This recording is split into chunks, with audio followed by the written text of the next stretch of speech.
தஞ்சை மாநகராட்சியில் நடைபெற்ற பட்ஜெட் கூட்டத்தில் மேயர் மற்றும் ஆணையர் மீது ஆளுங்கட்சி மற்றும் எதிர்க்கட்சி உறுப்பினர்கள் ஊழல் புகார் தெரிவித்ததால் பரபரப்பு ஏற்பட்டது. திமுகவை சேர்ந்த மேயர் தலைமையில் நடைபெற்ற பட்ஜெட் கூட்டத்தில் கலந்து கொண்ட எதிர்க்கட்சி உறுப்பினர்கள் மாநகராட்சி பகுதிகளில் முறையாக பாதாள சாக்கடை பராமரிப்பு கிடையாது, அதிக அளவில் ஊழல் நடைபெறுவதாக குற்றம் சாட்டினர். பின்னர் பேசிய திமுக உறுப்பினர்கள் தஞ்சை புதிய பேருந்து நிலையம் அருகே உள்ள மாநாட்டு அரங்கை சிலர் முறைகேடாக பயன்படுத்துவதாகவும் இதற்காக 1 கோடி ரூபாய் லஞ்சம் கைமாறி உள்ளதாகவும் குற்றம் சாட்டியதுடன் இந்த ஊழலுக்கு பொறுப்பேற்று மேயரும் ஆணையரும் பதவி விலக வேண்டும் என்றனர்.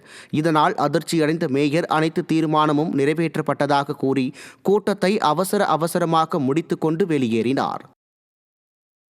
கழக பொதுச் செயலாளர் மற்றும் ஆத்தூர் சட்டமன்ற உறுப்பினரை உரிமையில் இழிவாக பேசிய திமுக கவுன்சிலரின் திமிர் பேச்சிற்கு அதிமுக கவுன்சிலர்கள் கடும் எதிர்ப்பு தெரிவித்தனர்.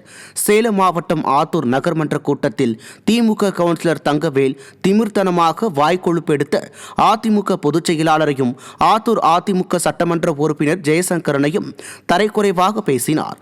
இதனால் கொதித்தெழுந்த அதிமுக நகரமன்ற உறுப்பினர்கள் கடும் எதிர்ப்பு தெரிவித்தனர். இதனால் கடும் வாக்குவாதமும் தள்ளுமுள்ளும் ஏற்பட்டது. மேலும் தீர்மானங்கள் ஒருமனதாக நிறைவேற்றப்பட்டதாகவும் அராஜகமாக அறிவிக்கப்பட்டது.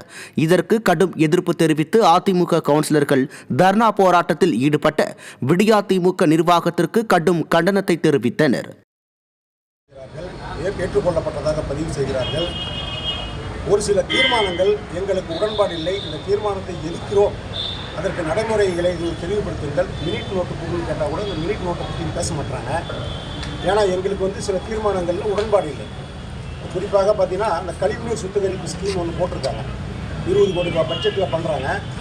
அதனுடைய வசிஷ்ட நதியிலிருந்து நீர் போகின்ற நீர்வழிப்பாதையிலே போகின்ற அந்த கழிவு நீரை சுத்திகரிப்பு செய்வதை விட்டுவிட்டு அங்கிருந்து கிட்டத்தட்ட ஒரு 2 கிலோமீட்டருக்கு அப்பால் இருக்கக்கூடிய ஒரு இடத்திற்கு கொண்டு போய் அதை சுத்திகரிக்கப் போகிறோம் என்று சொல்கிறார்கள்.